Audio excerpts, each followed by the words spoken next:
Welcome back to A Localized Journey, the series where we take a long, hard look at the localization of various games across time. As I'm sure you're all well aware by now, the first game we've been looking at in this series is the classic Nintendo Game Boy RPG, Pokemon Red. In the last episode, we traveled through the ever-so-dark rock tunnel and eventually came out on the other side in Lavender Town. We of course had a lot to talk about in the way of localization changes, but as far as the actual game goes, since we don't yet have the Sylph Scope, there is not much to do here, so we're going to be moving on to Celadon City for this part of the series. In order to get to Celadon City, we first have to pass through Route 7, which is where the many localization changes we'll be talking about today begin. The very first trainer we encounter on Route 7 is a lass who has 2 Clefairy. Upon her defeat, she says, "Stop, don't be mean to my Clefairy," in the English version of the game. You all know how this series works by now, so you can probably assume this is not what was said in the original Japanese. In the original game, this lass says, "Stop, don't be rough with my Clefairy." The word for rough used in this case is dambo, which in Japanese holds a pretty strong connotation of violence. This may be why it was changed to you simply being mean to this lass's Clefairy in the English version of the game. The next trainer we face is a gambler who seems to have a fixation on fire-type Pokemon. His first Pokemon out is a Growlithe, which we've already seen, but his second Pokemon is completely new to us. That Pokemon is Vulpix, known in Japanese as Dokon. The name Dokon comes from a few sources, one of which is the Japanese word for 6, or doku, referencing Vulpix's 6 tails. Another source would be kon, which is onomatopoeia that Japanese people attribute to a fox's bark. Lastly, if we mix the characters in the name Dokon up, we can make the word konro. Konro in Japanese means stove, cooktop, or burner in English. A little ways down the route, we encounter a super nerd among whose Pokemon there happens to be a Muck. Muck's name in the original game is Beto Beton. Like we talked about with Grimer, this name comes from the Japanese beto beto, meaning sticky, but unlike Grimer, we also have a connection to the English word ton, like the measurement, because Muck is bigger than Grimer. This one's a really straightforward name. When this super nerd loses the battle, he says, "It's not logical" in English. Seeing as this is a rather clunky sounding sentence, you may assume it's a direct translation from Japanese, but that's not the case. In fact, the direct translation would just be, "I don't understand" or "I can't understand," which in my opinion sounds much better than "it's not logical." What does the "it" in this sentence refer to? We have no way of knowing. However, with "I don't understand," it's clear that this trainer would be dumbfounded at his loss. Obviously, you don't have to go the direct translation route, so something following the localizer's line of thinking here, like illogical or inconceivable, would be much more appropriate in my opinion. After a few more trainer battles, we eventually run into a lass who has 3 Meowths. When you defeat her in battle, she says meow in English, but sonnya in Japanese. Sonnya is a combination of the exclamation sonna, meaning oh no or no way, and nya, the onomatopoeia for a cat's meow. Presumably this way of speaking was chosen because this lass has 3 Meowths. Now, personally, I wouldn't recommend translating something like this literally because it would end up sounding really cringe, contrary to the intention of the original exclamation. In my opinion, just leaving this as "oh no, no way," or some other translation of sonna would have been fine. Not perfect, but fine. Just meow, though, would have definitely been a last resort for me, without question. Now, for the last lass in this line of trainers we've been slowly making our way through. In English, she says, "We must look silly standing here like this." This is a huge change from the Japanese, but with good reason. In Japanese, this lass says, "With us lined up like this, it's like we're playing Hanaichi Monmei." Hanaichi Monmei is a traditional Japanese children's game where a group of kids split up into 2 groups and sing a song while walking back and forth. At the end of each verse, 2 kids that get called out by the groups play rock, paper, scissors, and the loser joins the winner's team. The game ends when there's only 1 team remaining. It's often equated to the Western Red Rover, but they are in fact quite different games. In terms of the localization, it's understandable because most Westerners have no idea what Hanaichi Monmei is, but I would have liked to see at least an attempt at making a reference to a children's game here. And the last trainer on Route 7 that we'll be talking about is a gambler who has 3 Pokemon. The first 2 Pokemon out are a couple of Poliwags known in Japan as Nyoromo.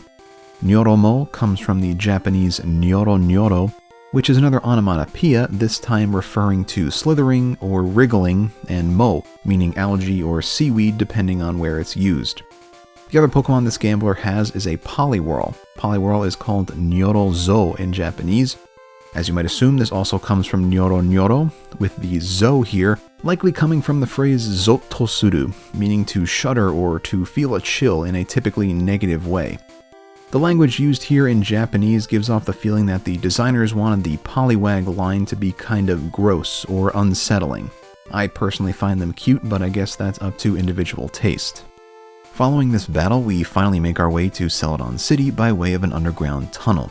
Once we arrive, we quickly run into a rocket, just walking around in broad daylight near the entrance to the city. This rocket simply says, "Stay out of Team Rocket's way" in English. However, this was changed from the original Japanese, which was "Stop scampering about in front of me, don't underestimate Team Rocket." The feeling of the conversation in Japanese is much harsher, as we've seen with many of the rockets we've encountered up to this point.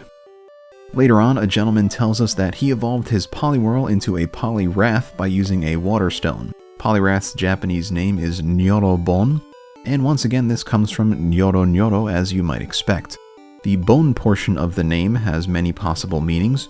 The leading theory is the Japanese bon, meaning young boy, but there are other possible references here, like apparently bonbei, meaning gas cylinder.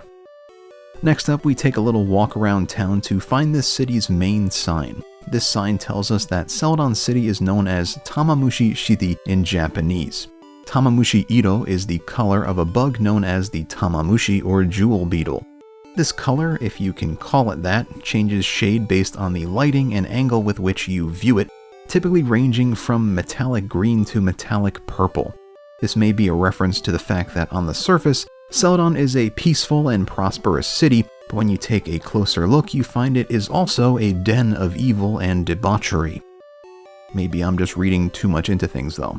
Either way, the color is quite far from Celadon's pale green.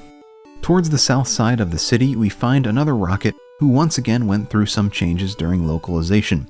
In the original Japanese, he says, "What are you staring at? If you don't get out of here, I'm gonna punch you." If you guessed that the part about punching was completely removed, you'd be right. The English version of this rocket just says, "What are you looking at?" That's it. Moving on now to what is probably my favorite sequence of localization changes in this video, the trio of people on a vacation at the hotel. The boy on the bench says in English, "My sis brought me on this vacation." This was changed from the Japanese, "Yay, a vacation, I love you big sis." So obviously there's been some unnecessary change done to the original dialogue here. The boy seems much more excited in the original Japanese, which does help to portray the scene the developers were trying to build here. That scene is one of an oblivious girlfriend bringing her brother on a trip her boyfriend assumed would be a romantic one. When spoken to, the boyfriend says, "Why did she bring her brother?" in English, and "Why? This was supposed to be a vacation with just me and my girlfriend," in Japanese. Honestly, both sentences are pretty funny in my opinion, but the localization clearly went too far here. After we leave the man with broken dreams, we visit the Celadon department store where a multitude of items are on sale. On the second floor, they sell super potions, which are known as ikizugusuri in Japanese.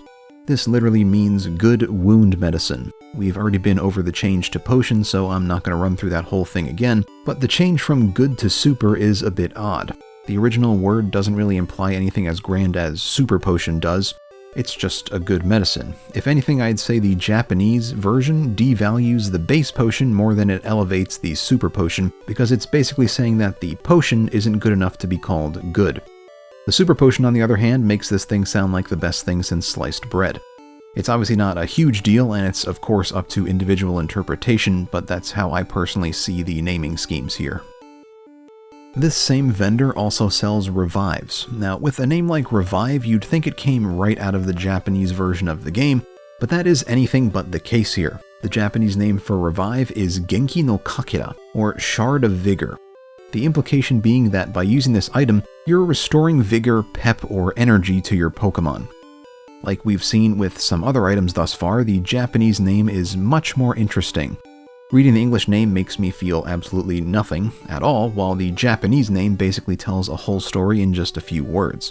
It makes you wonder where this crystallization of pure vigor could have come from. What even is a shard of vigor? There's mystery there in the Japanese that is eradicated through the localization to revive. It revives your Pokemon, so it's a revive. Who cares? Sticking with this same vendor, we come across a super repel, and once again, the word super comes out of absolutely nowhere. Seriously, what is this fixation on the second form of all items being super? There's no connection between these items in the original game whatsoever, so it just feels like lazy localization. But anyway, super repel is known as Shiruba Spure, or silver spray in Japanese. This may seem odd, but when put into context with max repel, it makes sense. Max repel is called Goldo Spray, or gold spray in Japanese.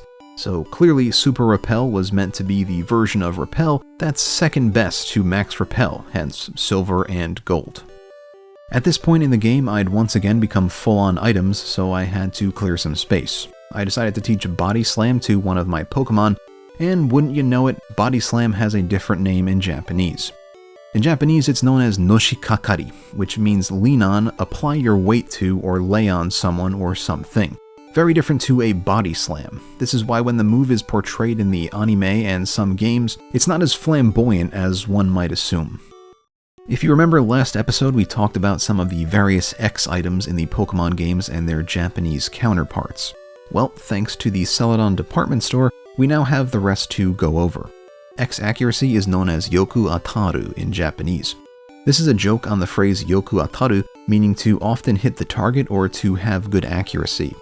Next we have the guard spec, which is called effecto gado in Japanese, which is just a transliteration of the English effect guard. Lastly, there's dire hit, which was originally named kuritikata. This also comes from two English words, but this time they're slightly mashed together. Those words are of course critical and cutter. Similarly to what we saw with the other X items, these names are quite different across regions.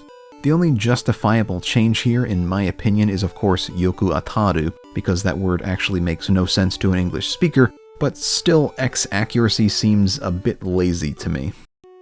Continuing on with the rapid fire changes, we have the various vitamins found in the Pokemon games. I'm just gonna blast through these, so hold onto your seats. Protein is known as taurine in Japanese, iron is known as buromuhekishin, carbos is known as indometashin, and calcium is known as rizochiumu. The Japanese names here are all very specific compounds used for things like medical treatment and dietary supplements. The names were possibly changed to cut down on characters as well as avoid confusing players with long medical names. Although, as you may have noticed, the character lengths of the Japanese names for protein and calcium when put into English are very close to the new names, so those are slightly less convincing changes. You may be wondering, what about HP Up? Well, the Japanese version of Red doesn't have an HP Up for sale in the department store.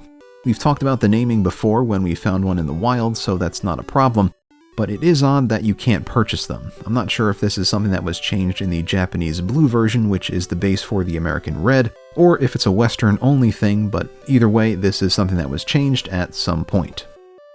Moving up to the roof of the Celadon department store, we encounter a young girl and her older brother. The girl says, "I'm thirsty, I want something to drink" in the English version of the game, but I want to drink juice big bro in Japanese. These are clearly two very different statements. In the original, we know this girl specifically wants to drink juice, and that she is speaking specifically to her older brother. However, in the English localization, she says she's thirsty and wants something to drink. For one thing, we don't even actually know if this girl is thirsty in Japanese, we just know she wants some juice. There's many times where you want to drink something you enjoy, but you're not necessarily thirsty, so the change to this girl being thirsty doesn't really make much sense. Also in English, it's assumed the girl is talking to us, but in Japanese she says Oni-chan, which is most likely referring to her actual older brother who is sitting down at a nearby table. It could be targeted at the player, but there's no way of knowing this for sure. Looking at the vending machines up here, we see that all the names of the drinks have been changed in the English localization. Listing the drinks off, we have fresh water, which was changed from oishi mizu, or delicious water. Soda pop was changed from psycho soda, or psycho soda. And lemonade, which was changed from mixu ore, which is most likely a milk drink with mixed fruit flavoring. So yeah, these are all pretty egregious localization changes. The worst is without a doubt the change to lemonade, which came out of absolutely nowhere. At least with the other two, the actual drink stayed the same and the only change was to the descriptors. What was wrong with something like fruit milk or fruity milk?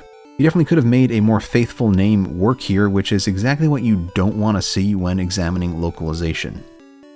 But anyway, we've concluded our business at the department store, so now it's back to the Pokemon Center for a quick chat with some of the trainers there. The kid on the bench in the Pokemon Center says, if I had a bike, I would go to Cycling Road in the English, but if I also had a bike, I'd want to go to Cycling Road in the Japanese.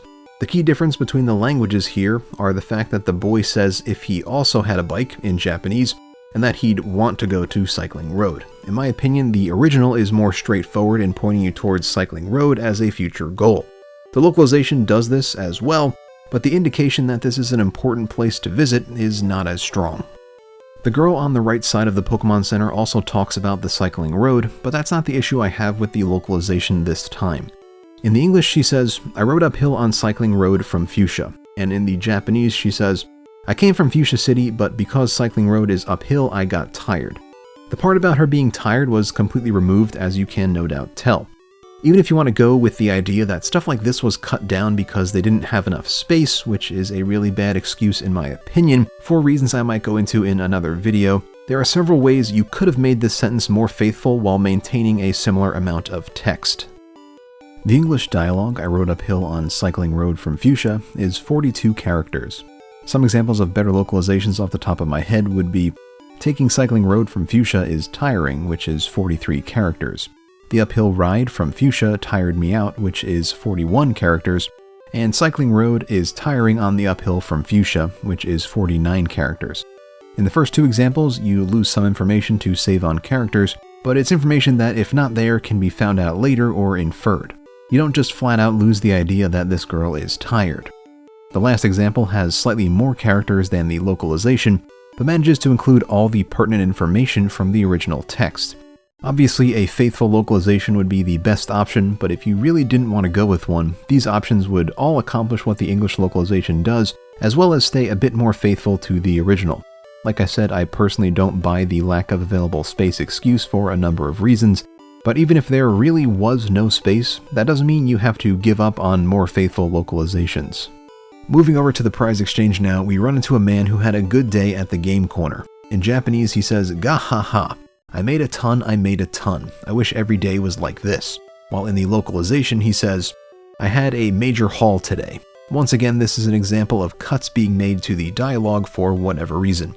At the very least, I would have liked to see the concept of this man wanting every day to be this good brought over into the English alongside the fact that he won a lot of money.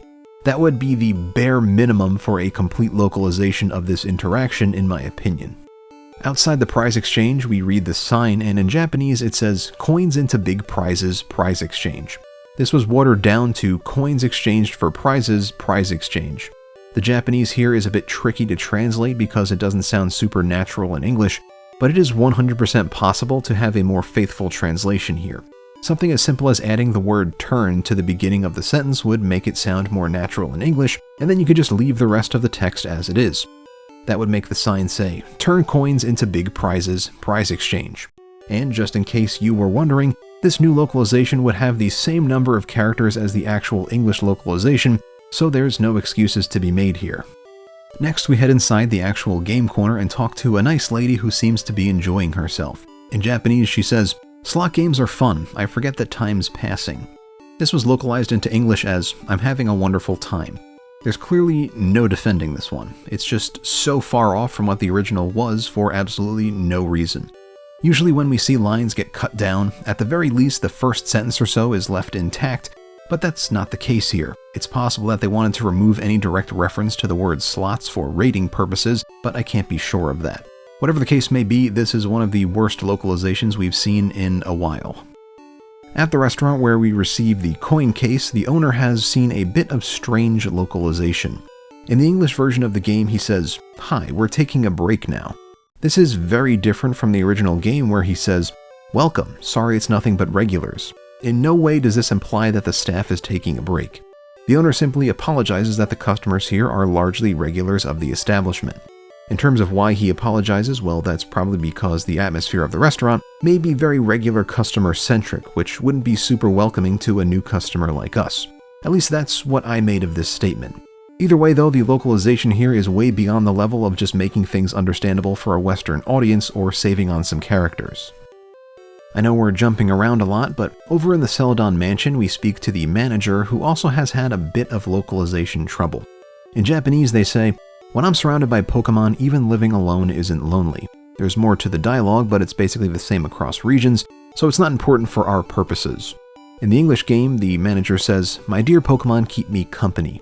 So there's obviously a very clear difference in the tone of these two sentences. In the Japanese dialogue, the manager comes off as much more somber. Based on the fact that they say, living alone isn't lonely, the obvious conclusion to come to would be that their significant other has passed away or their family no longer lives with them, seeing as this appears to be a relatively older person. The English dialogue, on the other hand, doesn't have nearly as much sadness in its connotations. We're just told that this person is kept company by their Pokemon. We have no way of knowing or even inferring nearly as much about their family situation when compared to the Japanese. This may have been done to keep things lighter in tone because this was meant as a kids game. In the same room as the manager, we inspect the shelf in the background only to find that even shelves aren't safe from the heavy hand of localization. In Japanese, this shelf is said to be a butsudan, which is a type of Buddhist altar often found in Japanese homes. These butsudan are used in many cases to honor relatives that have passed on, which even furthers the theory that the manager lost someone close to them, leading to them living alone. However, in the English version of the game, get this, they changed the Buddhist altar to be a statue of a Diglett. Just wow. Now, I understand that this is a religious reference, but there's got to be a point where localizing something like this so far becomes cultural and religious insensitivity. I mean, come on, a Diglett statue? Really? You could have just called it a household shrine, or a picture frame, or even a bookshelf would have been better than a random statue of a Diglett who's like the silliest looking Pokemon. This change is just so inexcusable on so many levels, in my opinion. But anyway, moving away from that mess of a building, it's time to check out the Team Rocket hideout found underneath the game corner. Inside we find an escape rope, and even though I found a few before, I guess I forgot to talk about them, so I'm doing it here. In Japanese, escape rope is known as ananuke no himo, or literally whole escape string. I've seen this translated online to whole escape rope as well, but when I hear the word himo in Japanese, I think of a thin piece of string or yarn and not a thick rope. Japanese uses the transliteration of rope, or dopu, when talking about such things, so it's a bit confusing that later depictions of this item show it to be a full-fledged rope. Now, it's not unheard of that this could be a rope, but it's just a bit odd to me personally is all. A bit later down the road, we find ourselves fighting a rocket with a Raticate. This Raticate happens to know the move Hyper Fang, which is called Hisatsumaiba in Japanese. Hisatsumaiba literally translates to sure kill front teeth. Now obviously that's not a super catchy name for a move in English, and the Japanese also includes a reference to killing, but that doesn't mean the name had to be entirely changed. Off the top of my head, something like Incisor would have at least kept the idea that the front teeth are being used here, not just any old fang. It's not perfect, and I'm sure there's a better localization out there, but at least it's better than what we got. Sticking with move names, we find the TM for Double Edge in the Rocket hideout, and this is once again an example of an over-localized name. In Japanese, Double Edge is called Stemi Takuru, or literally self-sacrificing tackle. You can see where they were going with Double Edge, but in my opinion, it's just a bit too far from the original.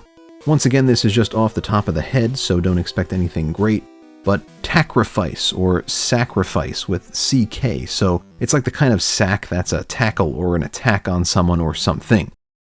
Like I said, don't expect anything great, but you guys get the idea, I hope.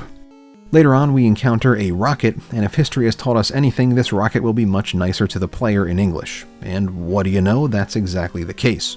In Japanese, this rocket says, "Not getting too far in Team Rocket's way would be for your own good." While in English he says, "Stop meddling in Team Rocket's affairs." I'm sorry, but when did Team Rocket become a bunch of lawyers? They're meant to be a scary crime syndicate filled with a bunch of goons and thugs, but this guy sounds like rather than challenging you to a Pokemon battle, he's serving you with a restraining order. There was no doubt a way to localize this that would have stayed truer to the intention and nuance of the original. The next rocket we encounter isn't as bad as the last, but he did still see a small change. In his pre-battle dialogue he says, "I wonder who has the key," in Japanese when referring to the elevator, but this was changed in the English to specifically be lift key, the name of the item in English. The Japanese doesn't yet let the player know what the actual name of the item is, but the English just lets the cat right out of the bag. Like I said, it's a small change, but it does still affect the gameplay experience. When you speak to this rocket again upon defeating him, he drops the key he says was hidden, and his dialogue is once again different depending on your region. In English he says, "Oh no, I dropped the lift key," and in Japanese he says, "Oh no, the key I went to the trouble of hiding just..." The sentence trails off in Japanese in a way that is very common for the language. We don't have it specifically stated that the key was dropped in the original for this exact reason. For all we know, the key fell out of the ceiling or teleported here from the moon. Now, of course, it is implied that the rocket messed up in some way leading to the key falling, but it's unclear exactly what happened, and that's not the only change we see here. We also completely lost the idea that this rocket hid the lift key, and we can see that the lift key itself went through a name change from elevator key. This whole interaction is just a big mess. Finally, moving on to the rockets outside the big office, the one on the left has our first Sand Slash. Sand Slash is called Sandopan in Japanese, which comes from sand, of course, as well as pangolin, the animal Sand Slash is modeled after, and pan, the Japanese word for bread, referencing the fact that sand, or sando in Japanese, can also mean sandwich. The rocket on the right says, "How can you not see the beauty of our evil?" in English, which was slightly modified from the Japanese, which is, "You darn kid who doesn't understand the greatness of Team Rocket's evil deeds." The reference to us was completely removed, and the evil deeds were changed to just be evil. All things considered, this isn't the worst localization we've seen, but something like "darn kid oblivious to our evil deeds' beauty" would have been a much more faithful adaptation of the original Japanese, while staying close to the number of characters used in the localization. Like I said, I don't really want to get into this here, but one of the main reasons I don't accept the lack of space excuse for bad translations in Pokemon Gen 1 is that pretty much every change I've seen could have been made to be much more faithful while still maintaining the same or similar amount of characters. Sometimes you could even do it in less. There are other reasons as well, but that's a big one.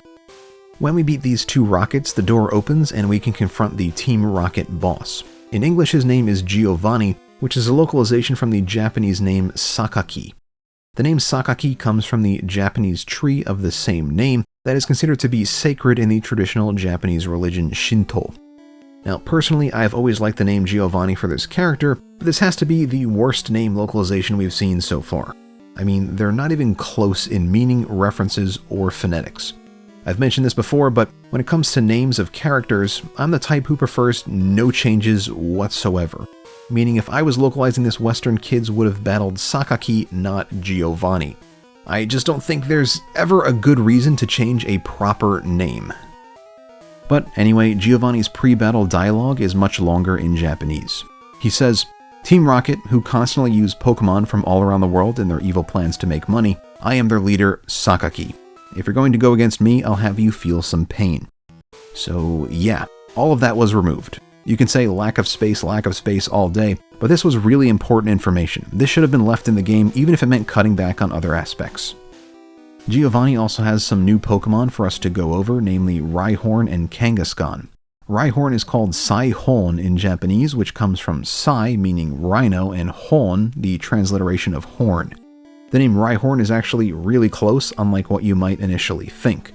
As for Kangaskhan, well, it's known as Garuda in Japanese, which comes from the latter part of the transliteration of kangaroo or kangaroo, as well as the transliteration of ruler or ruda. This one is not as close, but you can see that they at least tried to keep things in the same wheelhouse. Giovanni's Kangaskhan knows Comet Punch, which is yet another localized name. The original name is Renzoku Punchi, or consecutive punch or punches. Not really sure where the word comet came from, but I guess it sounds cool. Something funny here, though, is that the Japanese Meteor Mash is actually known as Comet Punch. Like, straight up, just the transliteration of the English words comet and punch. This is why we don't change names more than we have to, guys. You should have stuck with something like Flurry Punch or Combo Punch. We get the Sylph Scope from Giovanni and head over towards the Celadon Gym for our battle with Erika. Outside the gym, we encounter an old man looking through the windows. In English, he says, "He, this gym is great, it's full of women." This was changed from the Japanese, which is "Ni, this gym is great, it's full of girls." The term for girl here in Japanese is onnanoko, which specifically references young girls, not women, at least typically. This man was clearly supposed to be portrayed as the classic pervy old man character often seen in Japanese media, much like Muten Roshi from Dragon Ball if you're familiar with that show. This is probably why the term used is specifically targeted at younger girls. Reading the sign outside the gym, we discover yet another localization change before even entering the building. The English version of the sign describes Erika as the nature-loving princess. This was changed from the Japanese, which describes her as the nature-loving gentlewoman. The word used for gentlewoman in Japanese is ojo-sama, which has very specific connotations in Japanese that don't translate super well into English. Typically, when you refer to someone as an ojo-sama, you're making note of the fact that they're of high social standing, or that they portray themselves in a way that would make one believe they are of high social standing, i.e. they have good manners and speak in a very refined way. Now, if I'm being fair, the localization to princess isn't horrible here, but it does go a bit beyond the scope of the original word used in my opinion. Japanese has other words like ohime-sama that directly translate to princess that are not used, so if they wanted Erika to be a princess, they wouldn't have used the word they did. Upon entering the gym, we quickly encounter a trainer who has had their dialogue localized in a rather significant manner. In English, this trainer says, "I was getting bored." Now, with this as the localization, one might assume that she was bored because there was no one around to battle, but the Japanese tells a different story. In Japanese, she says, "Oh, I was bored with this place being full of women." The implication here in Japanese is that the trainer was looking for some male companionship, but with Erika's gym being for girls only, she was bored of the place. She wasn't bored because there was no one around to battle like the English version of the game implies. This is yet another example of removing gender from Pokemon Red's dialogue. But that's not the only change this trainer underwent during localization. Her trainer name in Japanese is Otona no One-san. Literally translated, this means adult older sister. Now obviously this isn't how you'd localize a name like this because English doesn't have the concept of calling anyone older than you either a big sister or big brother based on their gender like Japanese does. A more appropriate translation of this would be adult lady or adult woman. So is that how the name was officially localized? Of course not. What are you, crazy? You want just a single faithful translation of a trainer type? Impossible. We get beauty in English and we better like it. All joking aside, nowhere is the appearance of this trainer referenced in the original name. She isn't claimed to be particularly beautiful, she's just a grown-up woman. Terrible localization. Did you think we were done with this trainer? Well, we're not. When this adult lady loses the battle, she says, "My makeup," in English. This was drastically changed from the Japanese, which is "yan nachao." Directly translated, this would be, "I'm getting sick of this," or "I'm starting to dislike this." It's just an exclamation that shows displeasure. Now, how this got changed to be "my makeup," I have no idea. I guess they really wanted to run with the idea of this trainer being a beauty because the localization makes no logical sense otherwise. The next trainer we face in this gym starts out by saying, "Hey, you're not allowed in here," in English. This is a localization from the original dialogue, which was, a guy. Only girls are allowed to enter this place. Once again, all notion of gender was removed from the conversation. In the localization, we have no idea why we're not allowed in this gym. Every other gym we've been to has let us in no problem, so why is this place different? The real problem here is that, once again, this localization is not faithful enough nor unfaithful enough to make what's going on here understandable to the player. Obviously, the preferred option is to just write what was said in the original game, but if you really want to localize something away, at least make the end result somewhat coherent to the player. There's absolutely no reason for such a problem to exist in a localization. This trainer has a weeping bell, and this is our first encounter with one. In Japanese, weeping bell is called utsudon. This name comes from a plant known as the Utsubo Kazura, which is most likely what weeping bell was based on. In English, this plant is called the Nepenthes rafflesiana Jack. If I was anywhere close on that one, I deserve a medal. A little while later, we run into a trainer who in English says, "You better not underestimate girl power." This was changed from the Japanese, which was, "You're better off not underestimating me because I'm a girl." So, why was the gendered nature of this statement left intact when so many other examples were ripped apart for the same reason? You gotta be more consistent when you're localizing something like this. We've talked about this before, but the more inconsistent you are with localization, the more confused the player will be. There's no reason not to pick a side and stick with it throughout. The worst part about this particular localization is not that the original intention was butchered, trust me, they definitely saw to that too. It's that they wrote a completely new sentence and still added the gender back into the equation. What's wrong with you? This particular trainer just so happens to be a cool trainer girl, which is another first-time encounter for us. In Japanese, cool trainer girls are called elite trainers. No gender. I'll say it again. Why did you bring gender back into the equation here when so many other times you've removed it or changed the narrative around it? This example is even worse because the original trainer name doesn't include gender. We've all heard the tales of the brave Pokemon Generation 1 localizer who foresaw that giving Pokemon names genders would be a bad thing going forward, so he stood up against the changes. But what happened here? Why was gender added in where it wasn't needed, wanted, or even present to begin with? Really makes you think, doesn't it? Moving on to the last gym trainer before Erika, she says, "Pleased to meet you. My hobby is Pokemon training in English." This is a localization of the original text, which was, "What are your hobbies?" Yes, I dabble in a bit of Pokemon. The implication here is that you responded to her and then asked her hobbies as well, to which she replied she does a bit of Pokemon training. This is a conversation that is most likely meant to be similar to a conversation you'd hear at a mixer, on a first date, so on and so forth. This was altered in the English to just be a girl telling you her hobby. The charm and fun of the original dialogue is completely gone in the localization. Moving on to Erika's intro dialogue, the first half is fine, there's really not much that could have been messed up there, but when we get to the second half we see a familiar change in tone. In Japanese, the second half of Erika's dialogue says, "Welcome, I'm Erika of Celadon Gym. Flower arrangement is my hobby, and my Pokemon are all grass types. Oh, I'm sorry you're here for a battle? That's too bad. I won't lose." The English localization of this is, "Welcome, my name is Erika. I am the leader of Celadon Gym. I teach the art of flower arranging. My Pokemon are of the grass type. Oh, I'm sorry, I had no idea you wished to challenge me. Very well, but I shall not lose." Did you pick up on the familiar change in tone? That's right, once again the original Japanese dialogue is implying you are here to engage in a romantic relationship with the other trainer. Erika says that's too bad when she finds out you're here to battle her in Japanese, implying she thought you were here to ask for a date or to get to know her romantically. That's why she tells you her hobbies and the type of her Pokemon. The English all but removes these connotations and ends up making Erika look like a weirdo who just starts talking about her hobbies out of nowhere and has no idea she's in a gym. Presumably based on the way the trainers and Erika talk, most guys that go to the gym go there to pick up girls, so Erika is surprised that you just want to battle. This is lost on the English audience because of the combination of many localization changes throughout the gym. Moving on to Erika's Pokemon, she has two that are new to us. First, there's Victreebel, which is known as Utsubolto in Japanese. This name also comes from the Utsubo Kazura, but there's the addition of the transliteration of pot or poto and pod or poddo, as well as Boton Benjo, a type of traditional Japanese toilet which Victreebel slightly resembles. The other new Pokemon is Vileplume, called Rafflesia in Japanese. This is just a direct transliteration of Rafflesia, the large flower which Vileplume was based on. And the last localization we'll be looking at in this part of the series is Erika's lost dialogue. In English she says, "Oh, I concede defeat. You are remarkably strong. I must confer you the rainbow badge."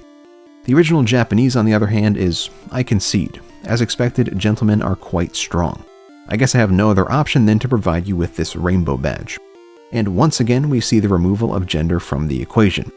Is there even anything left to say at this point? Just keep your localizations consistent, guys. It's not that hard. It really isn't. But anyway, that's where I'm going to leave this installment of the series. Hopefully you all enjoyed the ride. Somehow this ended up being the longest script I've ever written, so I really appreciate you guys watching all the way to the end of the video. It always means a lot to me. I wanted to have this out a bit sooner, but I've been sick if you couldn't tell. I actually had COVID, which was not fun, so I couldn't really record anything with all the congestion and coughing. I am getting a bit better now, so I was actually able to record, which is good, and we should be back to normal programming going forward. As always, if you did happen to enjoy today's video, consider giving it a like. It's always greatly appreciated and helps me out a ton. And if you want to see more content like this in the future, consider subscribing as well. Thanks again for watching, everybody, and I'll see you in the next one. Back out.